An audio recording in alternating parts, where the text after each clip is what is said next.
माणसानं अंथरूण पाहून पाय पसरावं. सध्या राज्याचं अंथरूण शेतकऱ्यांना कर्जमाफी देण्या एवढं मोठं नाही. त्यामुळे यावर्षी आणि पुढच्या वर्षी तरी कर्जमाफी होण्याची शक्यता नाही, अशा प्रकारचं विधान राज्याचे उपमुख्यमंत्री आणि अर्थमंत्री अजित पवार साहेबांनी केलेलं आहे.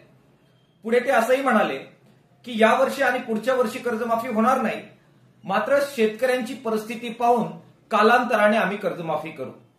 अजित पवार साहेबांच्या या वाक्याचा सरळ अर्थ हा आहे की शेतकऱ्यांची परिस्थिती पाहून नव्हे, त्यांना निवडणुकीचा हंगाम पाहून जमलं तर कर्जमाफी करायची आहे.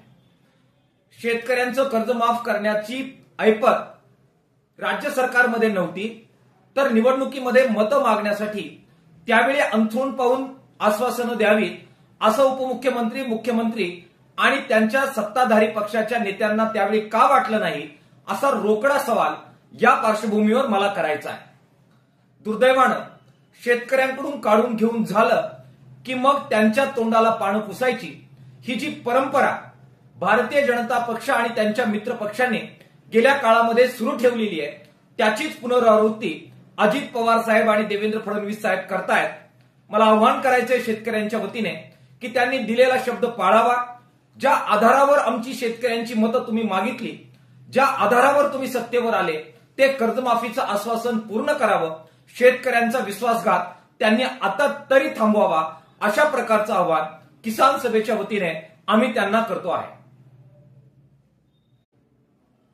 माणसानं अंथरूण पाहून पाय पसरावं. सध्या राज्याचं अंथरूण शेतकऱ्यांना कर्जमाफी देण्या एवढं मोठं नाही. त्यामुळे यावर्षी आणि पुढच्या वर्षी तरी कर्जमाफी होण्याची शक्यता नाही, अशा प्रकारचं विधान राज्याचे उपमुख्यमंत्री आणि अर्थमंत्री अजित पवार साहेबांनी केलेलं आहे. पुढे ते असंही म्हणाले की यावर्षी आणि पुढच्या वर्षी कर्जमाफी होणार नाही, मात्र शेतकऱ्यांची परिस्थिती पाहून कालांतराने आम्ही कर्जमाफी करू.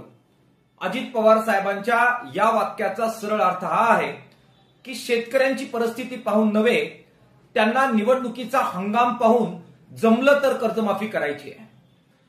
शेतकऱ्यांचं कर्ज माफ करण्याची ऐपत राज्य सरकारमध्ये नव्हती, तर निवडणुकीमध्ये मतं मागण्यासाठी त्यावेळी अंथरूण पाहून आश्वासनं द्यावीत असं उपमुख्यमंत्री, मुख्यमंत्री आणि त्यांच्या सत्ताधारी पक्षाच्या नेत्यांना त्यावेळी का वाटलं नाही, असा रोकडा सवाल या पार्श्वभूमीवर मला करायचा आहे.